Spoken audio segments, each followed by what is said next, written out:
वात्रट वागू लागला, उग्र भाषा वापरली. थेरड्या बस या आता थेरड्या म्हणले. बापानं लहानाचं मोठं केलं, थोडाफार बोलला असेल बाप. बापाला लात घातली, आईला लात मारल्या, घराच्या बाहेर हाकलून दिलं. आई बाप तीर्थक्षेत्रावर भ्रमण करू लागले, भिक्षा मागून खाऊ लागले. मग आता लोक नावं ठेवू लागले, निंदा करू लागले. थोडक्यात म्हणतात लोक थुकायला लागले. हा प्रकार झाला पुंडलिकाचा. आणि हा सगळा थोडा कदंब जावा, लोकांनी बरं म्हणावं म्हणून काशीला तीर्थयात्रा करण्यासाठी निघाला. काशीला जात असताना कुकुट मुनींच्या आश्रमात मुक्काम पडला.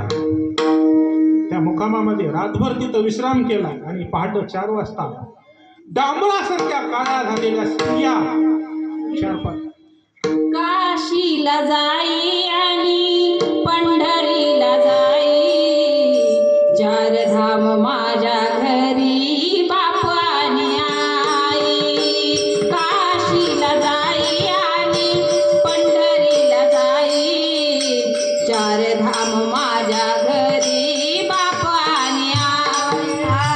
काशीला जाई आणि पंढरीला जाई, 4 धाम माझ्या घरी बाप आणि आई.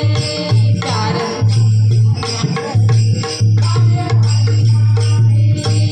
हो आई बापाच्या गळ्याला दोरी, बाईल खांद्यावरी र. पुंडलिका काची आता करी, हो पुंडलिका काची आता करी, हो पुंडलिका काची आता करी.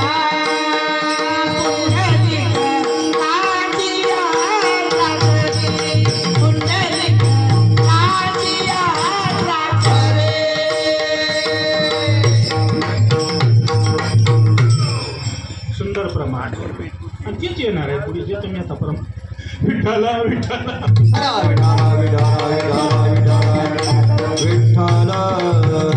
हो भजनाला ढीक पडू द्या. पहिली गोष्ट विठ्ठला विठ्ठला विठ्ठला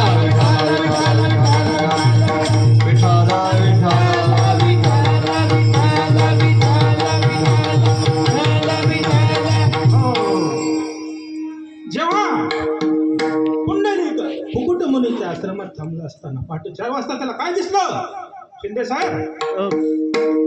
डांबरासारख्या काळ्या कुट्ट स्त्रिया त्या अंगणामध्ये. कोणती झाडून काढी, कोणती पाणी टाकते, कोणती सडा शिंपते आहे, कोणती रांगोळी काढत आहे, कोणती तुळशी वृंदावनाला पाणी घालत आहे. कोण होत्या त्या स्त्रिया म्हणसाल महाराज?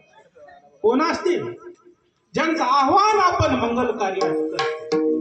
गंगा सिंधू सरस्वती यमुना गोदावरी नर्मदा कावेरी शरयू महेंद्र तनया शिप्रावती वेदिका कुर्या सदा मंगलम शुभमंगलम.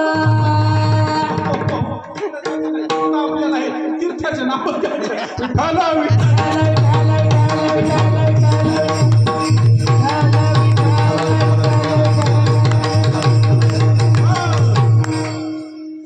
ही जी धून आहे बघा मंगलाष्टकेची, ही दूर बसून ज्यानं हातात अक्षता घेऊन ऐकली त्याचं बरं आहे, आणि ज्यानं भवल्यावर चढून ऐकली त्याला हाल विचारा काय असते. पाण्यातला मासा झोप घेतो पैसा जावे त्याच्या वंशात केव्हा